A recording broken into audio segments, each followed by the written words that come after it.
James was sitting at the tea shop with his friend Rick. "Hey, you know that ancient tree? Apparently, the disturbances have started up again there. Last week, Uncle Carl heard crying sounds on his way back from the market." James burst out laughing. "Come on, what are you talking about? Uncle Carl is getting old. He probably just misheard something." "No, man," Uncle swore on it. He said the sound was coming directly from underneath the tree. "The incident I'm about to tell you today didn't happen to me. This is a story I collected. I gathered it from a man named James. This is what James told me. It was a small, silent town, buried in the forgotten corners of Asia, a place no map ever dares to show. Green rice fields, the earthy smell of soil, and endless skies stretching to the horizon made it a quiet, serene place. At one end of this village, right behind the marketplace, stood an ancient tree. Its branches spread out so wide they seemed to blanket the entire area in shadow. During the day, a small market would set up beneath the tree. Children would play there. Weary travelers would rest for a while. But when night fell, an unknown terror would descend around this tree. The village elders said that something unseen breathed among its roots, something without a body. James was just a regular kid. He came from a small, quiet town buried deep in Asia, a place people only whispered about after dark. He had just finished his studies and gone to the capital city looking for work, but the noise and mechanical life of the city didn't suit him. So he left everything behind and returned to the village.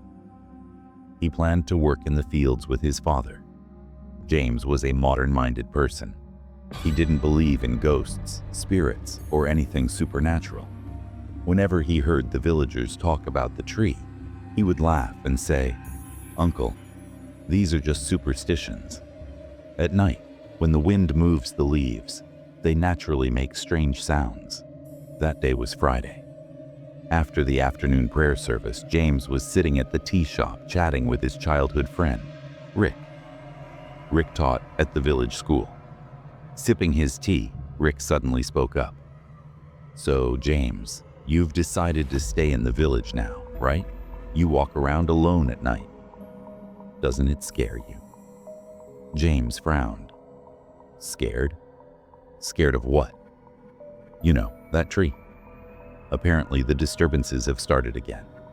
Last week, Uncle Carl was coming back from the market at midnight and heard crying sounds, along with chanting, like prayer chanting." Rick lowered his voice to a whisper as he said this. James laughed. "Come on, Uncle Carl is getting old. He probably misheard. And prayer chanting? At night, that sound could easily come from a nearby house." "No." Uncle swore to it. He said the sound was coming directly from underneath that tree. It felt like someone was crying from beneath the earth and chanting prayers. Uncle got so scared, he ran all the way home. He had a fever for 3 days after. There was clear terror in Rick's eyes and face. James set down his teacup. "Look, Rick, these are all tricks of the mind. People see what they believe in.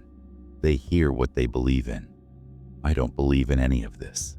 In the middle of their conversation, an elderly man named Uncle Henry, who was sitting on the shop bench, spoke up. "You're making a mistake by not believing, son. That tree isn't an ordinary tree. Long ago, they killed a girl and buried her there. That girl's spirit cries at night." James looked at Uncle Henry and smiled, but he said nothing. He knew it was nearly impossible to shake the beliefs of the village elders. After the chat ended, he headed home. By the time he got back, evening had fallen. James's father was the local religious leader at the prayer house. After the evening prayer, he returned home and said to James, "Son, tonight you need to go to your cousin's house. Her boy has a terrible fever. They need to take him to the city to see a doctor. It would be better if I went." His cousin's house was in the neighboring village, about 1.25 miles away. In between lay the vast crop fields and that tree. James said, "It's okay, Dad. I'll go give them the message. I'll talk to them too." It was nearly 10 p.m. by then. With clouds covering the sky, there was practically no moonlight. James set out with a flashlight in his hand. He walked along the dirt road. Around him, there was no sound except the constant chirping of crickets. After going some distance, he came near the crop fields. From here, that ancient tree looked like a massive mountain in the distance. James walked forward with fearless steps. Rick's words were swirling in his mind, but he paid them no attention. As he got closer to the tree, the air seemed to grow heavier. The place that felt so familiar during the day now seemed strange and mysterious in the darkness of night.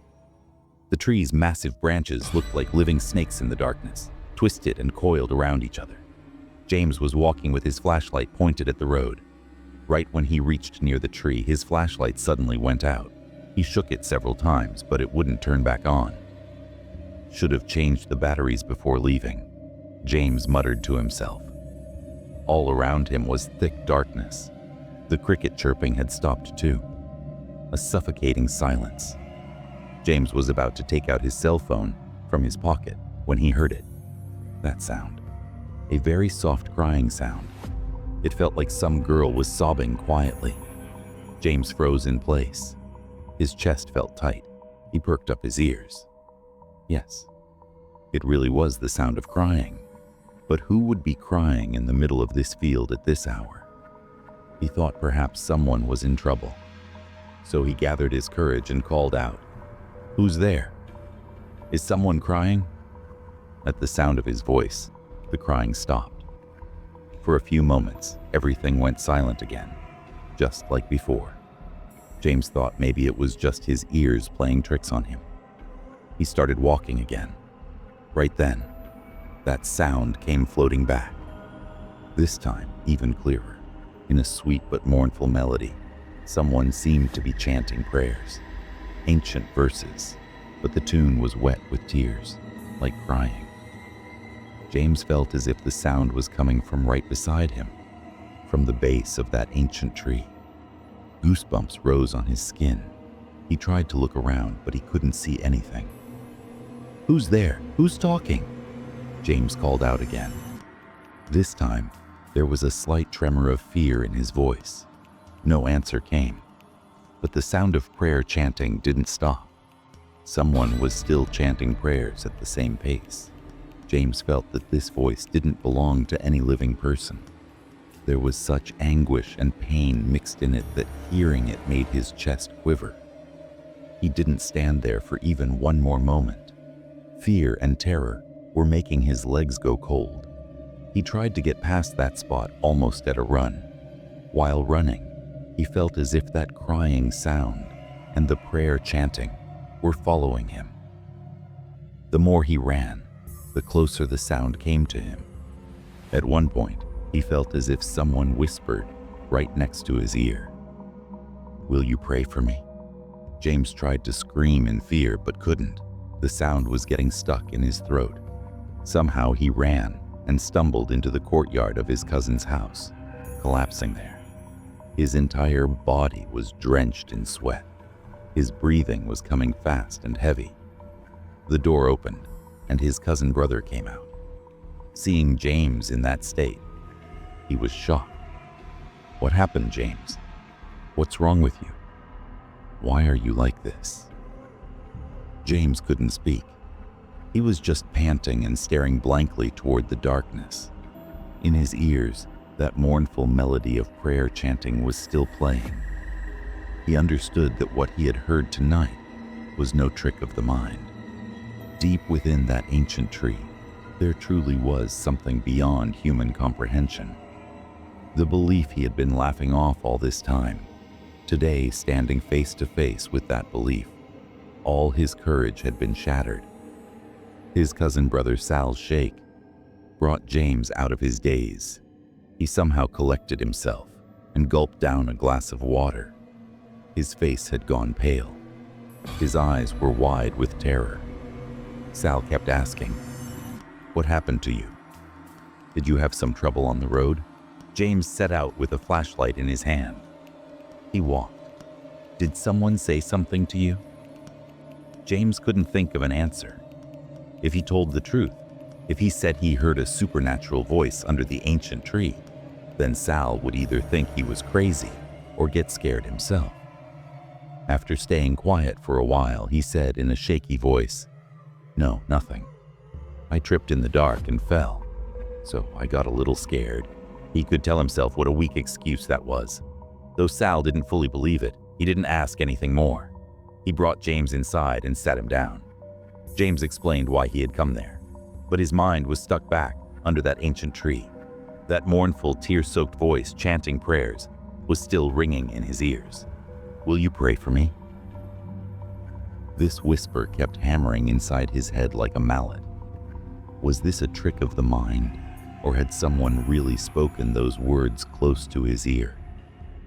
James stayed at his cousin's house that night, but he couldn't close his eyes for even a moment. He spent the night tossing and turning in bed, unable to find rest. The shadows pressed against his window, and the stillness of the night seemed to whisper his fears back at him. Every time he closed his eyes, the haunting wails and flickering visions of chanting prayers surged before him, refusing to let him escape. It felt as if that voice hadn't let go of him. It was waiting somewhere just outside this room. The next morning, when James returned home, his mother became worried, seeing his condition. "Why do you look so drained? Didn't you sleep last night?" James avoided the question and said, "Mom, I just traveled, that's all. Maybe I'm feeling tired." All day long, James remained distracted somehow. He couldn't focus on anything. In the afternoon, Rick came to their house. As soon as he saw James, he was shocked. "What's the matter? Why are you in this state? You look sick." James couldn't hold himself back anymore. He pulled Rick aside. He told him the entire incident from last night, starting from the flashlight going out, to the crying sounds, the prayer chanting, and finally, that skin-crawling whisper. Everything. After hearing it all, Rick's face went white with fear. He swallowed hard and said, "I told you before that place is not good. You didn't believe me. Now what will you do?" James said in a defeated voice, "I can't figure out what to do myself. My head isn't working. On one hand, I'm scared. On the other hand, my mind doesn't want to accept it. I feel like there must be some reason behind this." There was so much pain in that voice, Rick. It felt like someone had been asking for help for years and years. "Hey man, that's the reason. Don't go there, that's it. What Uncle Henry said might be true. Maybe it's some restless spirit." But the matter wouldn't leave James's mind. Overpowering the fear, a kind of stubbornness and curiosity was being born inside him. Who was that girl? Why does she cry? Why does she chant prayers? And why did she ask him for prayers? These questions were eating him up from the inside. He decided he would see this through, to the end. Over the next few days, James tried to learn more about the matter by talking to the village elders. Many of them avoided the ancient tree. No one could say anything specific. Everyone just knew that the place was bad. One evening, he met with Uncle Henry again. Sitting at Uncle's tea shop, he asked directly, "Uncle, the other day you said that a girl was buried under that ancient tree. Can you tell me the whole story?" Uncle Henry looked at James's face for a while. Then he let out a long sigh and said, "This is from a long time ago, son. You weren't even born then. There was a girl in this village. Her name was Amina, a beautiful, talented girl, like a blessing. She married into a wealthy family, but there was no happiness in her fate." In Uncle's storytelling manner, James was listening as if spellbound. Amina's husband loved her very much, but her mother-in-law and sisters-in-law were living demons. they tortured that girl. One day, they got into a fight over something, I don't even know what, and all of them together beat Amina so badly that the girl died. Then, fearing the news would get out, they buried her body under that ancient tree in the darkness of night. Uncle Henry's voice choked up. James's chest tightened with a thud. He asked, "Then no one found out? There was no trial?" Uncle Henry let out a long sigh and said, "When you have money, you don't need anything else, son." They shut their mouths with money. They spread the word that Amina had died of illness. Her husband nearly went insane, but he couldn't say anything out of fear of his in-laws' family. A few days later, he died too. Ever since then, people have heard all kinds of stories about that ancient tree. People say Amina's spirit found no peace. She cries at night. She chants prayers for her own liberation, and so much more. Hearing it all, James's body shuddered. So that voice from the other day was Amina's. The soul of a helpless, tortured girl, denied justice, has been crying for years and years. Just thinking about it twisted something inside him. The fear was no longer fear. It had transformed into deep sympathy. James decided he would go to that place again. This time, not out of fear, but to know the truth. He told Rick everything and asked him to come along. Though Rick was reluctant at first, he gave in to his friend's insistence. It was decided, on the next new moon night, the two of them would go to the ancient tree together. That awaited night arrived. Being a new moon night, the darkness was thicker and more mysterious. James and Rick left their houses around midnight. James held a powerful flashlight in his hand, and Rick carried a stick. Both their minds held suppressed excitement and fear. When they reached close to the ancient tree, the silence around them became even more pronounced. The cricket chirping couldn't be heard. The wind had completely stopped. Not a single leaf on the tree was moving. This abnormal silence itself seemed the most terrifying thing. James shone the flashlight toward the base of the tree and moved forward. Rick was walking close behind him, practically pressed against his back. His hands and feet were going cold. They came and stood directly beneath the tree. A few moments passed, but nothing happened. Rick whispered, "Come on, let's go back. There's nothing here." James gestured for him to be quiet. He was straining his ears, trying to hear something. Suddenly, the air grew heavy again. An ice-cold current seemed to flow past them. Rick grabbed James's hand in fear, and right then, they heard the sound. That same sobbing cry. Very close, as if coming from just a few feet away. The crying sound was so mournful that even stone would melt hearing it. James tried to shine the flashlight around to see, but he couldn't see anyone. The crying sound slowly transformed into the melody of prayer chanting. A sweet but anguish-filled voice was reciting verses in Arabic. This time, the sound was even clearer, more alive.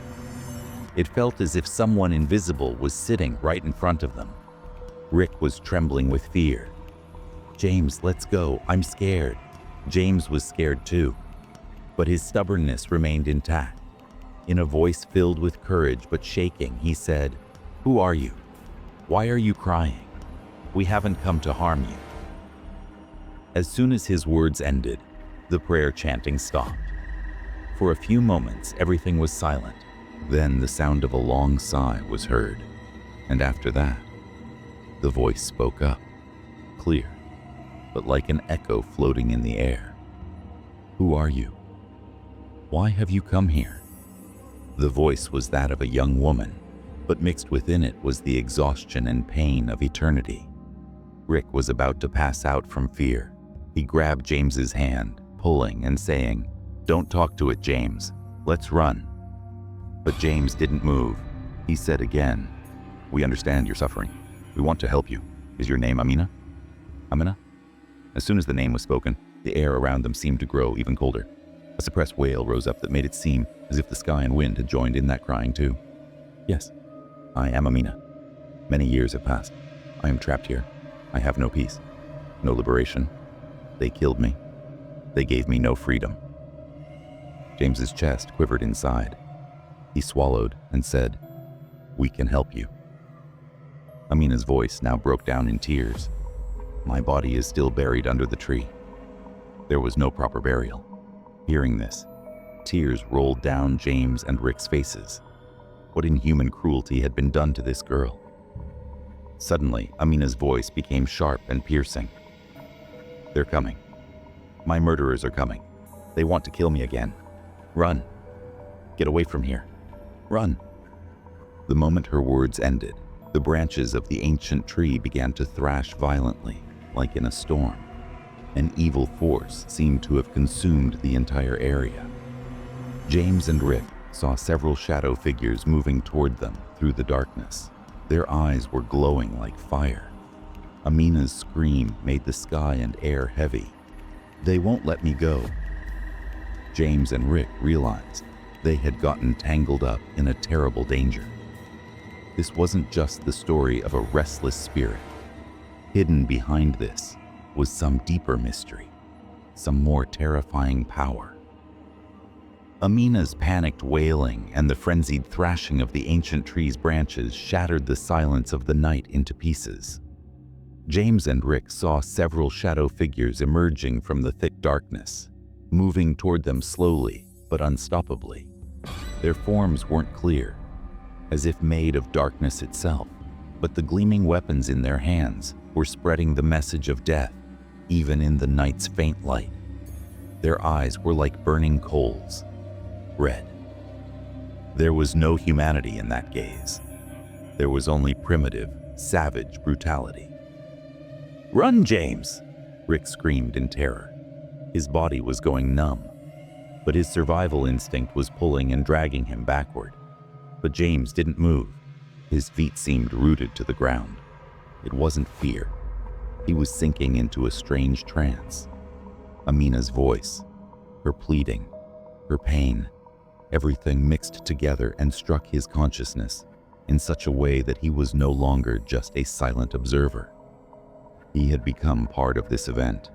He felt that if he ran away now, Amina's soul would be imprisoned in this hell forever. "Who are they?" James asked in a shaking voice, directed at Amina. Amina's voice now trembled with fear and hatred. "They are my murderers, my mother-in-law and my sisters-in-law. After death, they guard me so that I cannot tell the truth to anyone." The shadow figures moved closer. They made no sound as they walked, which made the situation even more terrifying. Rick couldn't take it anymore. He grabbed James's hand and pulled like a madman, saying, "Have you lost your mind? Let's go, I'm telling you. These aren't human. These are demons." Right at that moment, the shadow figure in front advanced toward them. Its red eyes were fixed directly on James. But then an unbelievable thing happened. The thickest branch of the ancient tree seemed to come alive. With a groaning sound, it descended and struck the shadow figure with a slap. The remaining shadow figures froze as if stunned by this attack. The ancient tree seemed to have awakened, containing Amina's rage within itself. Seeing this scene, Rick lost all consciousness. He screamed, "Mother!" and collapsed unconscious to the ground. James stood there, watching nature's revenge, as if spellbound. The shadow figures began to retreat. As they faded away, the frenzy around them slowly calmed down. The tree's branches became still. James ran and sat beside Rick. As soon as he splashed water on Rick's face, Rick opened his eyes.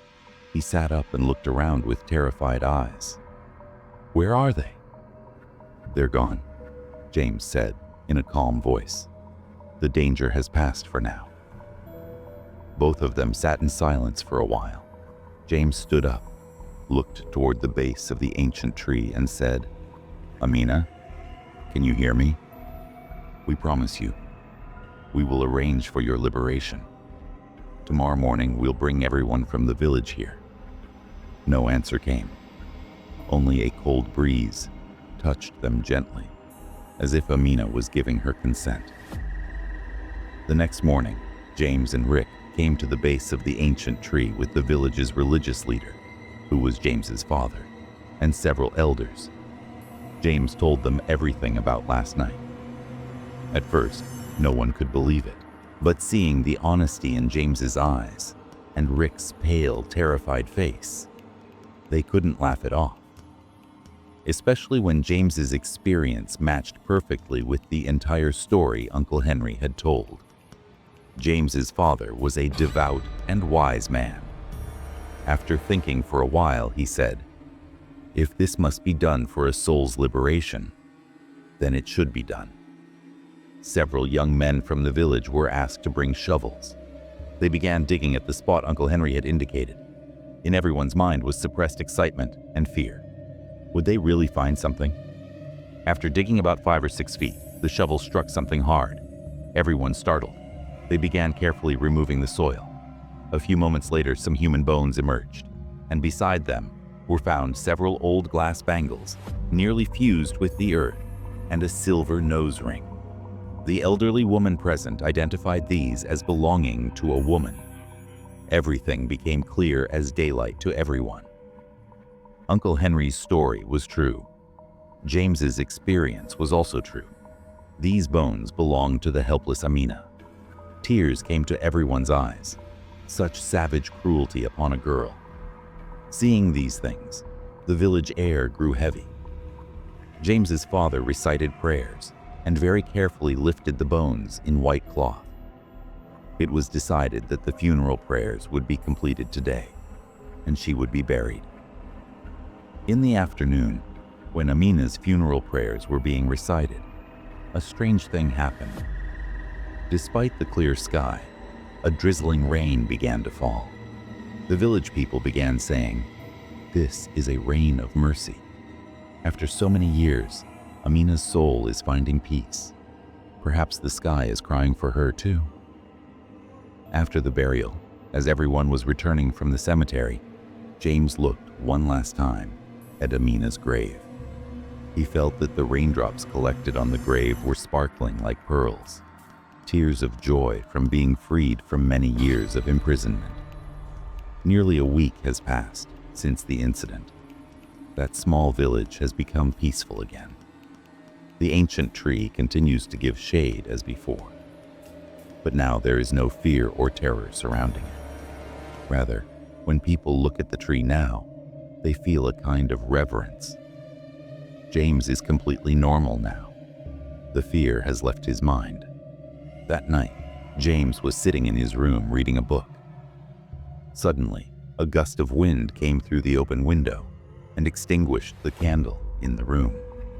The room plunged into darkness for a moment. James's chest tightened. The old fear had returned again. He sat still in his chair. He listened carefully all around. There was no sound, only the silence of night. He was about to get up. Right then, someone whispered close to his ear, "Thank you for praying for me." Goosebumps rose all over James's body. He quickly got up and lit the room's lamp. There was no one in the room. Only the silvery moonlight was falling through the window. James went and stood by the window. He understood that it was Amina. She had come to thank him one last time. A peaceful smile formed at the corner of James's lips. He looked toward the sky and said in his mind, "Rest in peace, Amina." But James didn't know one thing. He didn't know that on the night he and Rick had gone under the ancient tree, it wasn't just Amina's restless spirit that gained liberation. That day, much more was freed. His sympathy toward Amina and his prayers had lightened the bonds of that cursed earth. But Amina wasn't imprisoned alone in those bonds. The evil spirits of her murderers were also bound to that tree, so they could guard their victim for eternity. With Amina's liberation, they too were freed. But their liberation wasn't one of peace. Their liberation was to spread out, to search for new victims. Amina's story may have ended, but the story of her murderers began anew from that day. Because curses never end, they only change hands. This is how he finished telling his incident. Regarding this matter of spirits being trapped, this subject, I don't have much knowledge about it. Those who know will surely enlighten me, and if I wish, I may be able to speak with the person who sent me this story. If something strange has ever happened to you, feel free to share it with us. Who knows? Your story might be the next one we tell. Stay with us. Don't forget to subscribe to the channel, like, and share this video. And keep waiting for our next real horror story. For today, we're signing off.